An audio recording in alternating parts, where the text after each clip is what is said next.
नमस्कार प्यारे भाइयों और बहनों।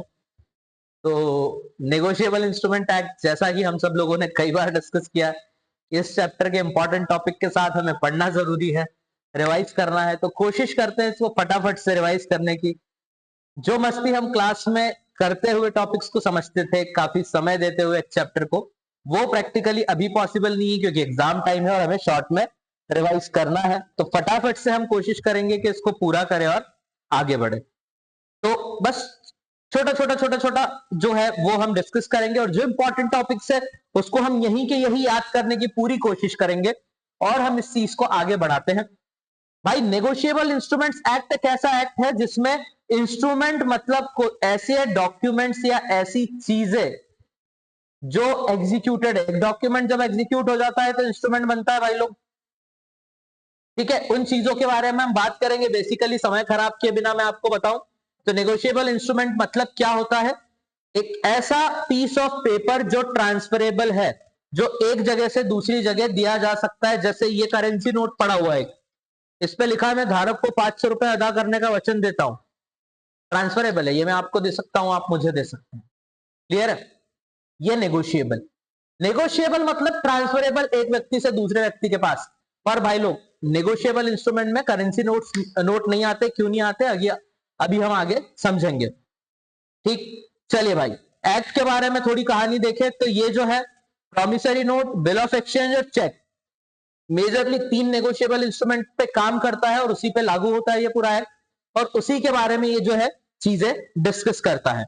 हम उसके बारे में आगे बढ़ते हैं। ये होल ऑफ इंडिया में लगता है, इंक्लूडिंग जम्मू एंड कश्मीर।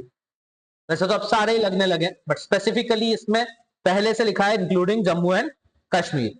क्या यहां तक क्लियर है? ठीक है। ये एक्ट जो है वो 1 मार्च 1882 को आया था। नेगोशिएबल इंस्ट्रूमेंट भाई साहब इस एक्ट के अंदर डिफाइंड नहीं है।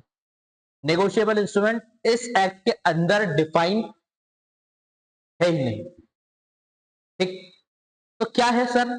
Negotiable instrument is actually return document and is transferable.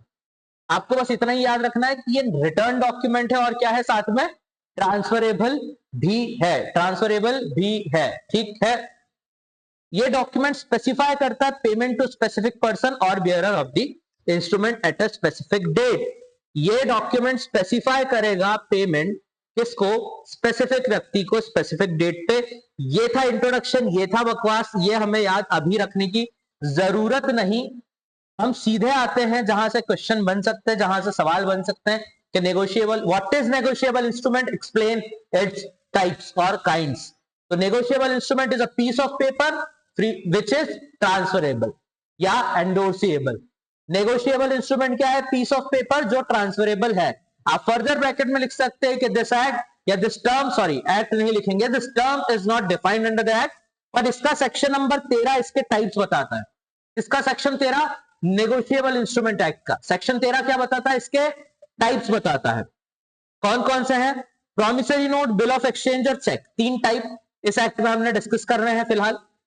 Promissory note section 4 में, बिल ऑफ एक्सचेंज सेक्शन 5 में, चेक सेक्शन 6 में। 4, 5, 6 में क्या है, क्या है? ठीक, bill of exchange, promissory note, cheque, sequence का ध्यान रखना है। 4, 5, 6 में promissory note, bill of exchange और चेक है। एक और इसके टाइप्स, नेगोशिएबल इंस्ट्रूमेंट्स के जो टाइप है वो सेक्शन 13 में है। क्लियर है? अब यार, बिजनेस स्टडीज जैसा चैप्टर है, कैरेक्टरिस्टिक्स, फीचर्स, ये तो पढ़ने ही पड़ेंगे इसमें। नेगोशिएबल इंस्ट्रूमेंट पढ़ रहे हो तो इसके फीचर्स क्या है? It should be in writing, लिखित में होना चाहिए। फ्रीली ट्रांसफरेबल, एक कंडीशन नहीं होना चाहिए। फ्रीली ट्रांसफरेबल का तात्पर्य कंडीशनल ट्रांसफर नहीं होना चाहिए कि भाई कुड़ी कहती पहले जगुआर ले लो फिर जिन्ना मर्जी प्यार ले लो। कंडीशनल, पहला जगुआर फिर जिन्ना मर्जी प्यार, एवे नहीं चलता पुत। Freely transferable. अनकंडीशनल, दूसरा, it should create right of a person to receive money and corresponding liability of a person to pay money. जैसे मान लो ये प्रॉमिसरी नोट की तरफ हम चले, इसमें लिखा है कि आई प्रॉमिस टू पे बियरर ऑफ दिस इंस्ट्रूमेंट, या चेक ही ले लो। ये भाई मेरे नाम का एक चेक लिख दो। ये एक दोस्त ने, किसी भी व्यक्ति ने, दूसरे योगेश ने मेरे को पे करने का बोला। मेरा एक राइट क्रिएट हो गया कि मैं इससे पैसे रिसीव कर सकता हूं। भाई एक जने का राइट है तो दूसरे की करस्पॉन्डिंग क्या होगी? लायबिलिटी। किसी एक का राइट है तो दूसरे का करस्पॉन्डिंग क्या होगा? लायबिलिटी। क्लियर? ठीक है। नेगोशिएबल इंस्ट्रूमेंट का पहला फीचर है it should be in writing, it should be freely transferable यानी कि unconditional, it should create right of one person to receive money corresponding दूसरे की obligation to pay money. Holder's title free from defect. Holder's title free from defect मतलब जिस व्यक्ति, अब ये holder क्या होता है, क्या चीज है, ये इसकी डिटेल बहुत इन डेप्थ में अगर आपको देखना है तो आपको क्लास के रेगुलर लेक्चर्स देखने पड़ेंगे। अभी बहुत ज्यादा इन डेप्थ में कवर करना पॉसिबल नहीं, फिर भी मैं फिलहाल के लिए बताऊं, होल्डर वो व्यक्ति जिसके पास में नेगोशिएबल इंस्ट्रूमेंट है। जैसे मान लो रमेश ने एक चेक लिख के दिया मेरे नाम पे, योगेश के नाम पे, चेक मेरे पास है तो I am holder of that instrument. Holders title free from defect मतलब अगर रमेश चोरी करके भी लाया तो मेरा जो टाइटल है, मतलब मेरा उस पर अधिकार है, वो फ्री फ्रॉम डिफेक्ट होगा। कैसे फ्री फ्रॉम डिफेक्ट होगा? किस कंडीशन में फ्री फ्रॉम डिफेक्ट होगा? कि holder in due course acquire a good title irrespective of any defect in previous holders title. एक व्यक्ति होल्डर से होल्डर इन ड्यू कोर्स ही तब बनता है जब वो सामने वाले से कंसिडरेशन देके बिना किसी मतलब गिल्टी इंटेंशन के गुड फेथ में वो चेक ले। जैसे मान लो सुरेश एक चेक, किसी का ब्लैंक चेक चुरा के ले आया, 50,000 का चेक था, मुझे बोला योगेश तू 50,000 मुझे कैश दे और ये चेक ले ले। मैंने ले लिया, गुड फेथ में लिया। मैंने नहीं सोचा कि वो चोरी का चेक होगा, मैंने सोचा उसका क्लियर होगा, उसको किसी ने दिया होगा, वो मुझे दे रहा है, ट्रांसफर कर रहा है। गुड फेथ में एक्वायर करना और फॉर कंसिडरेशन एक्वायर करना। कैसे? गुड फेथ में एक्वायर करना और कंसिडरेशन में एक्वायर करना, तो आप बन जाते हैं holder in due course. Negotiable instrument के हम फीचर्स देख रहे हैं। पहला, it should be in writing, freely transferable, ठीक है, create obligation and corresponding right या create right and corresponding obligation. Holders title free from defect कब? अगर होल्डर ने गुड फेथ में एक्वायर किया है, बिफोर मैच्योरिटी एक्वायर किया, क्योंकि मैच्योरिटी के बाद एक्वायर करे तो कोई सेंस नहीं है, और कंसिडरेशन के लिए एक्वायर किया। फिर ट्रांसफरेबिलिटी, भाई एक करेंसी नोट जब तक फट नहीं जाता तब तक कितनी बार ट्रांसफर कर सकते हैं? सेम सिमिलरली चेक वगैरह जो भी है, it can be transferred infinitum. Infinitum मतलब infinite time before its maturity, unless otherwise restricted. कोई रेस्ट्रिक्ट ही कर दे तो अलग बात है। Negotiable instrument can be transferred infinitum, यानी कि it can be transferred any number of time till its payment. ये हो गया। अभी हमने क्या पढ़ा? नेगोशिएबल इंस्ट्रूमेंट क्या है, नहीं डिफाइंड है। इसके टाइप्स कौन से सेक्शन में डिफाइंड है? सेक्शन 13 में। तीन चीज है, promissory note, bill of exchange, cheque, और इनकी इंडिविजुअल डेफिनेशन 4, 5, 6 सेक्शन। अगला टॉपिक है प्रिजम्पशंस। नेगोशिएबल इंस्ट्रूमेंट एक्ट से कुछ प्रिजम्पशंस लेके चले जाते हैं। प्रिजम्पशंस लिए जाते हैं का तात्पर्य है, ये मान के चला जाता है कि नेगोशिएबल इंस्ट्रूमेंट है, कागज है, नेगोशिएबल इंस्ट्रूमेंट है, तो इसमें ये चीजें तो होंगी ही होंगी। पहला, कंसिडरेशन। अगर किसी को किसी ने कोई चेक दिया तो ये मान के चला जाता है कि उसने उसके बदले पैसे दिए ही होंगे। दूसरा, डेट, ये मान के चला जाता है कि नेगोशिएबल इंस्ट्रूमेंट पे जो डेट डली है वो इंस्ट्रूमेंट उसी तारीख को बना होगा, उसी डेट को बना होगा। जैसे फॉर एग्जांपल मैंने 2 दिन बाद का चेक बनाया, तो 2 दिन बाद का चेक है, आज की तारीख नहीं, 2 दिन बाद की तारीख डली है। उदाहरण के लिए आज अगर 10 तारीख है, मैंने 12 तारीख डाल दी, कोई देखेगा तो उसको ये लगेगा कि 12 तारीख का ही चेक है, इसी दिन बनाया होगा। वो ये थोड़ी सोचेगा कि इसने 5 तारीख को चेक बना के 12 तारीख डाल दी, या 10 का बना के 12 तारीख डाल दी। ठीक है।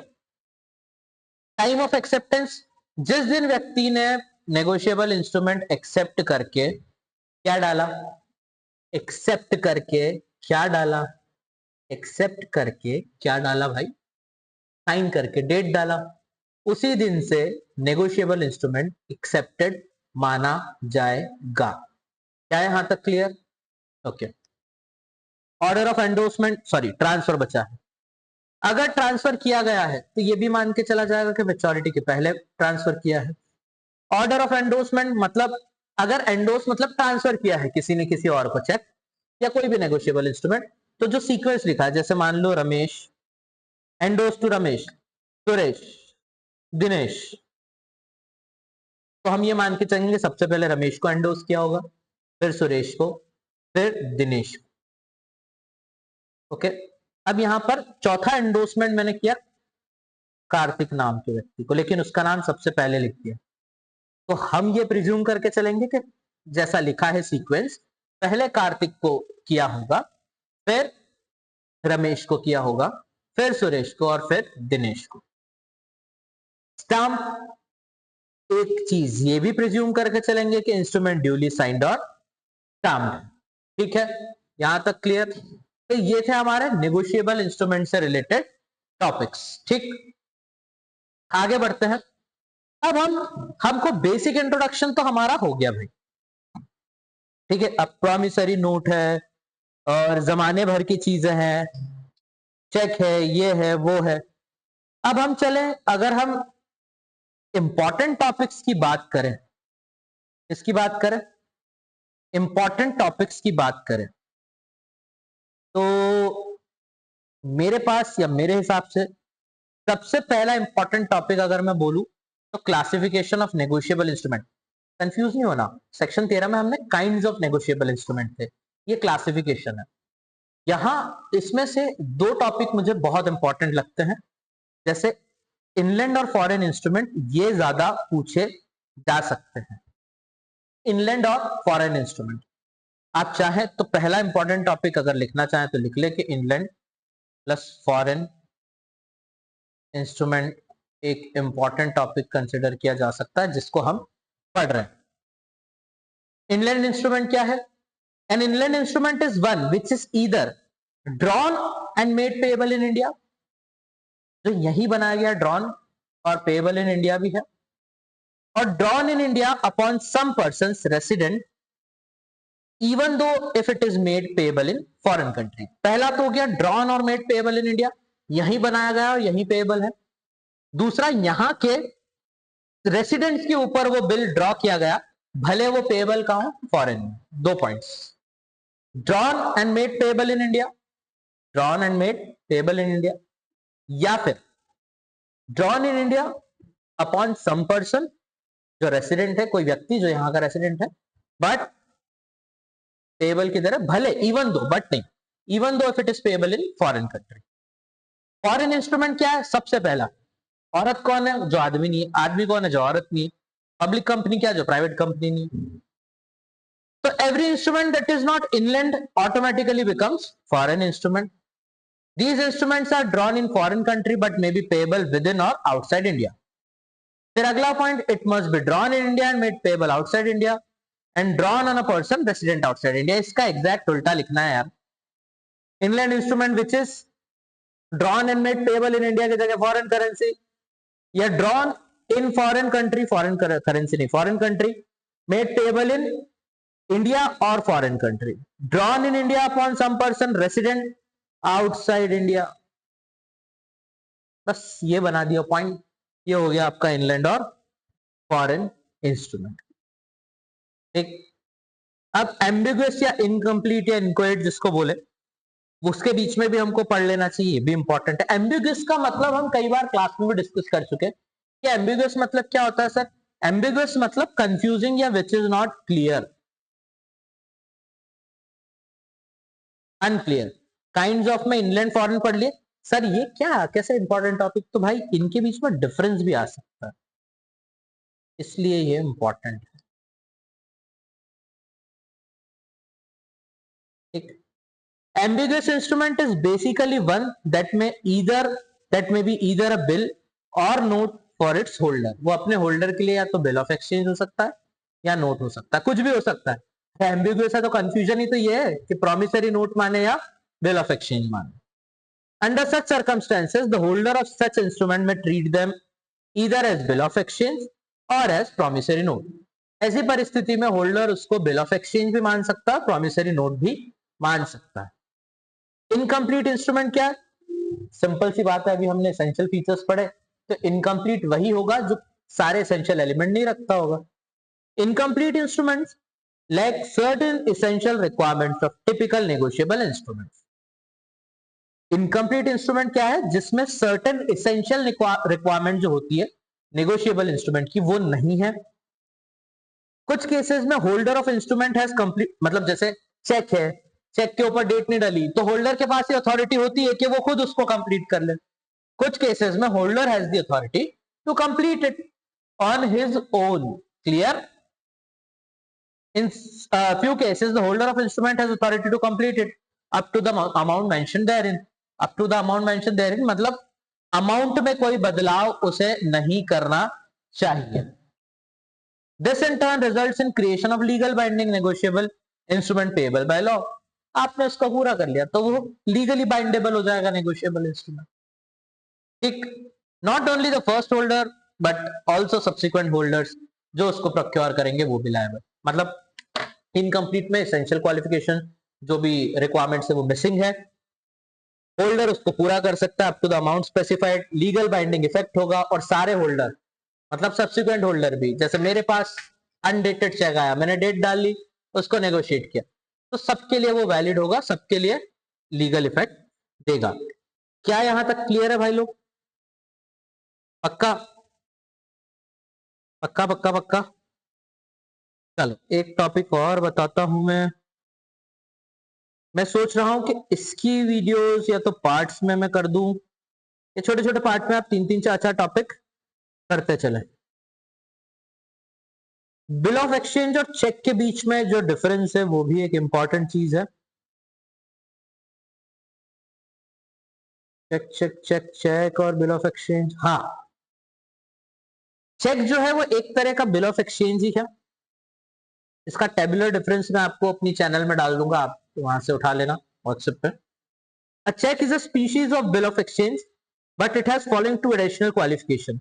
ये सिर्फ और सिर्फ स्पेसिफाइड बैंकर के ऊपर ड्रॉ किया जाता है and it is always payable on demand. मैं एक चीज और रिपीट कर दूं भाइयों बहनों, मैं प्रिज्यूम करके चल रहा हूं कि आप एक बार नेगोशिएबल इंस्ट्रूमेंट एक्ट पढ़ चुके हैं, आपको bill of exchange, promissory note, cheque ये पता है, इसके एसेंशियल फीचर्स पता है, इसकी पार्टीज पता है, तभी आप ये समझ पाएंगे। ठीक है? ठीक है। चेक के अंदर एक और इंपॉर्टेंट चीज है जो आप स्पेसिफिकली ध्यान रखें,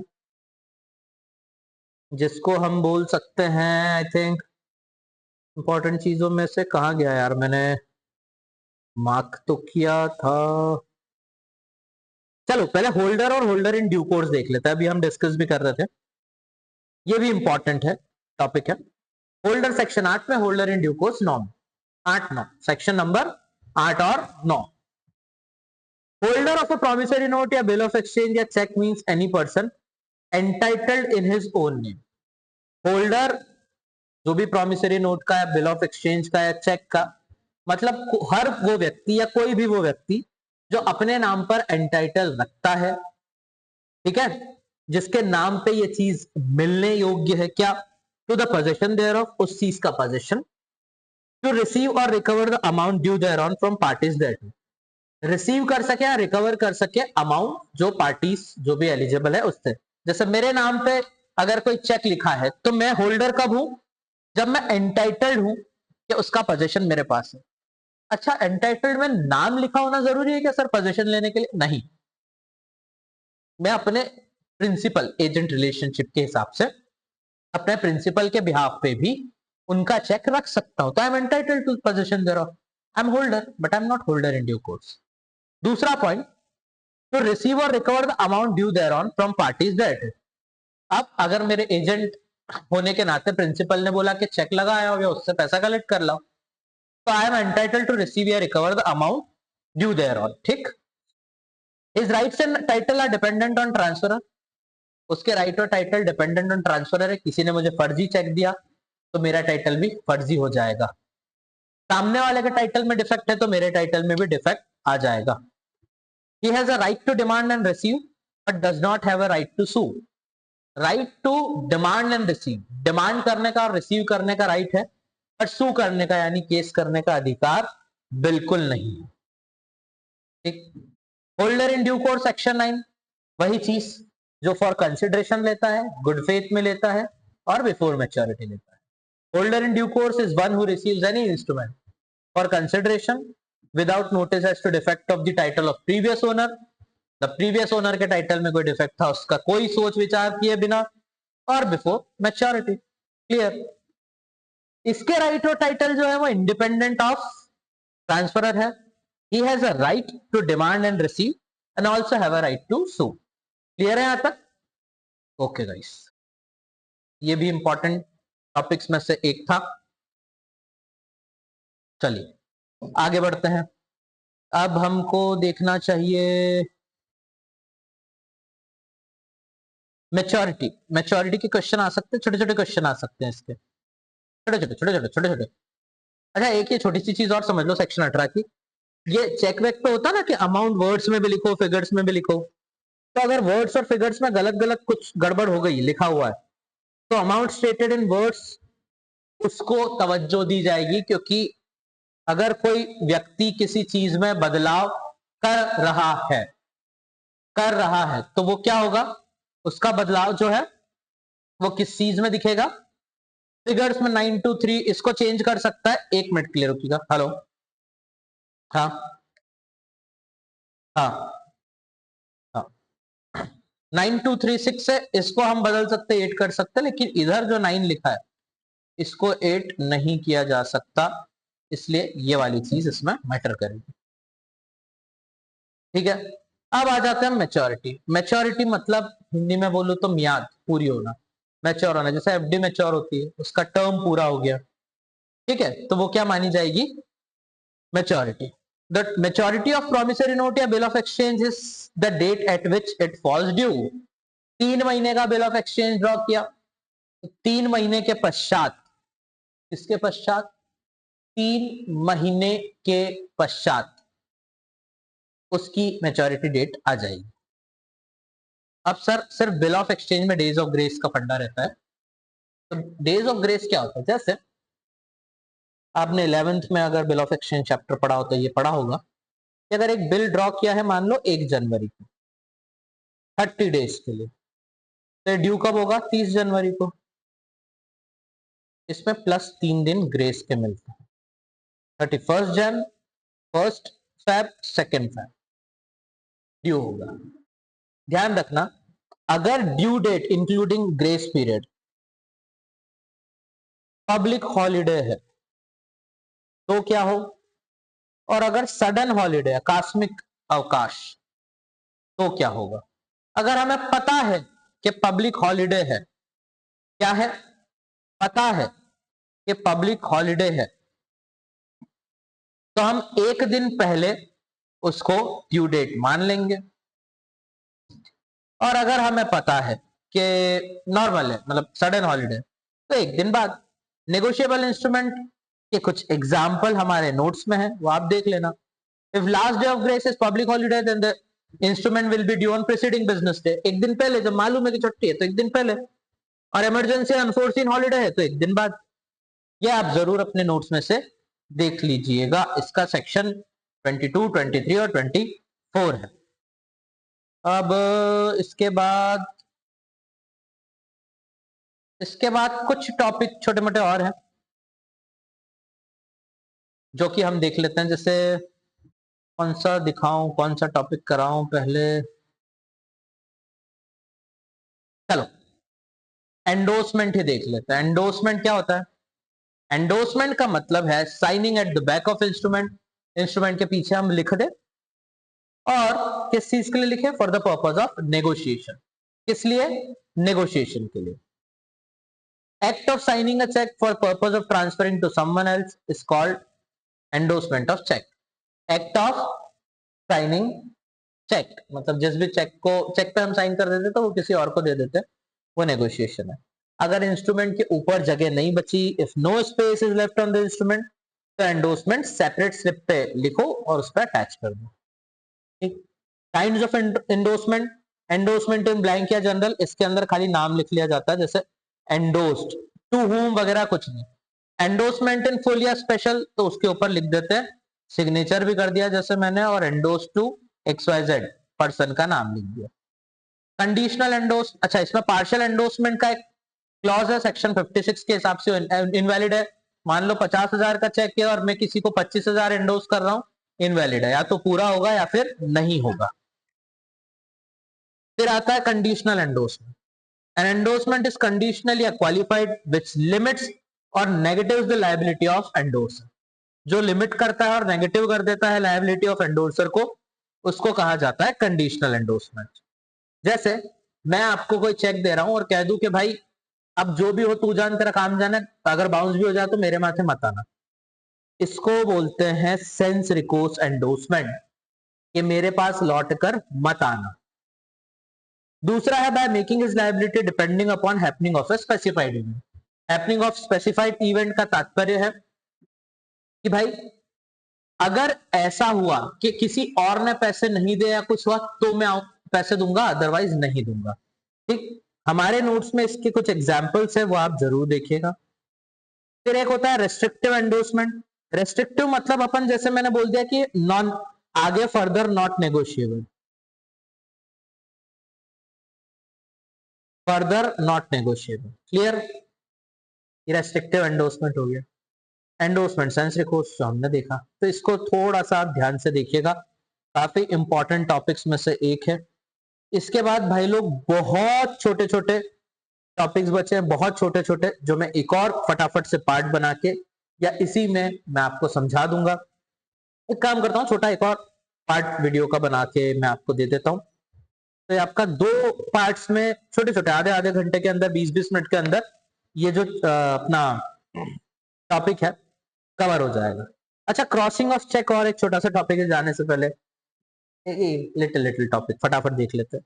एक जनरल क्रॉसिंग होता है जब हम 2 पैरेलल ट्रांसवर्स लाइन चेक के ऊपर चेक की क्रॉसिंग देख रहे हैं। हाँ, ऐसे ड्रॉ कर दे सेक्शन 123 के हिसाब से, तो ये जनरल क्रॉसिंग है।